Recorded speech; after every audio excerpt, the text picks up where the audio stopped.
राधे राधे महाराज जी। महाराज जी, मुझे झूठ बोलने की बहुत आदत है। यदि कोई परिस्थिति में मुझे गलती मेरे से हो जाती है और वैसे कोई कलिकाल का एक प्रभाव है, कलिकाल का प्रभाव है। झूठे ही लेना, झूठे ही देना, झूठे ही भोजन, झूठ चबेना, इसका प्रभाव है मिथ्या। तभी आप पर अधिकार करेगा। झूठ पर कलयुग का अधिकार है। तो प्रायः देखो, झूठ बोलने में मतलब बड़े बड़ों से जब कोई गलती हो जाती है तो उसे छिपाने के लिए सैकड़ों झूठ बोल देते हैं, और उस झूठ को सत्य साबित करने के लिए और झूठ बोलना पड़ता है। वो झूठा ही झूठ बात बनती। वैसे सत्य बोलना परम मंगलकारी है, पर बड़ा कठिन है। ये आप ही का विषय नहीं है, ये हम सबका विषय है। ये हम सबका विषय है कि किसी भी बात को तुरंत बनाने के लिए हमें लगता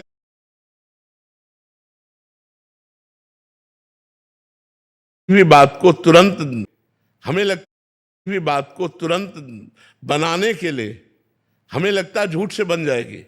महाराज, किसी किसी एक परिस्थिति में एक विषय में मैं गलती हो गया था, लेकिन उसके किसी ने मेरे ऊपर ये डाला, मतलब ये दिखा दिया थी आप गलत है।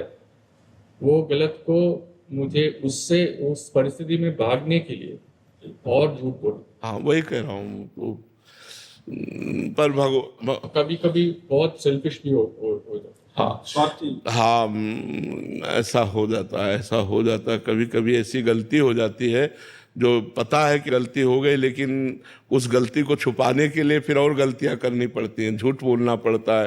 पर अगर हम पहली गलती ना करते तो हम झूठ पर विजय प्राप्त कर लेते, लेकिन पहली गलती ने हमको झूठ बोलकर बचा लिया, तो अब दूसरी गलती आराम से हो जाएगी और सैकड़ों गलतियां झूठ से बनती रहेंगी।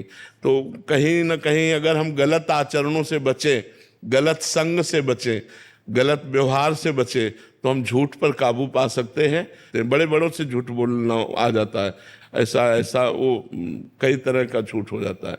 और हृदय हमारा कह रहा है कि हम गलत हैं, लेकिन वाणी हमारी स्वीकार नहीं करती, क्योंकि वाणी से हम बचना चाहते हैं।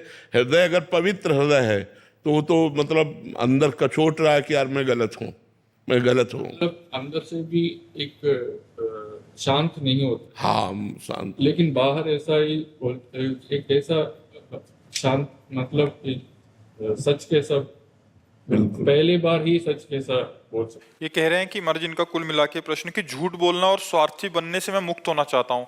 अभी मेरे अंदर कमी है, इनको दिख रहा है। नहीं, आपके अंदर अभी वो परमाणु है जो आप मुक्त हो सकते हो। अगर परमाणु ना होते तो ये बात ही आपके अंदर ना आती, आप हर्षित होते। लेकिन आप सच्चे आदमी हैं, आप अच्छे हृदय के आदमी हैं, जो आप इस गंदगी को बर्दाश्त नहीं कर रहे। भगवान का आश्रय लीजिए और नाम जप कीजिए, वही बल देंगे। नाम जप में अपार बल है, अपार बल है। आप नाम जप करिए और भगवान का आश्रय लीजिए। बड़ा पवित्र हृदय है जो आपका, ये ऐसी बात आती है, ये पवित्र हृदय से आती है। को बर्दाश्त नहीं हो रहा, जो हमसे गलती हो रही हमें बर्दाश्त नहीं हो रही। बहुत पवित्र हृदय, आप आगे बढ़िए। कभी कभी बड़े सज्जनों से भी गलती हो जाती है। आप सज्जन पुरुषों में हैं, आप दुर्जन पुरुषों में नहीं हैं। इस गलती को धीरे धीरे छोड़ने का प्रयास कीजिए। ये जो हम बोल रहे हैं यही आपको छुड़वाएगी भी। ये जो बोल रहे हैं तो ये छुड़वाएगी भी, ये आपके अंदर उत्साह पैदा करेगी, आपको बल देगी। संतों की वाणी में बल होता है, वो बल देगी। और ये कि आप सज्जन पुरुष हैं तो आप सज्जन बन जाएंगे, जो दुर्जनता है वो भी हट जाएगी। आप चलो इस पर।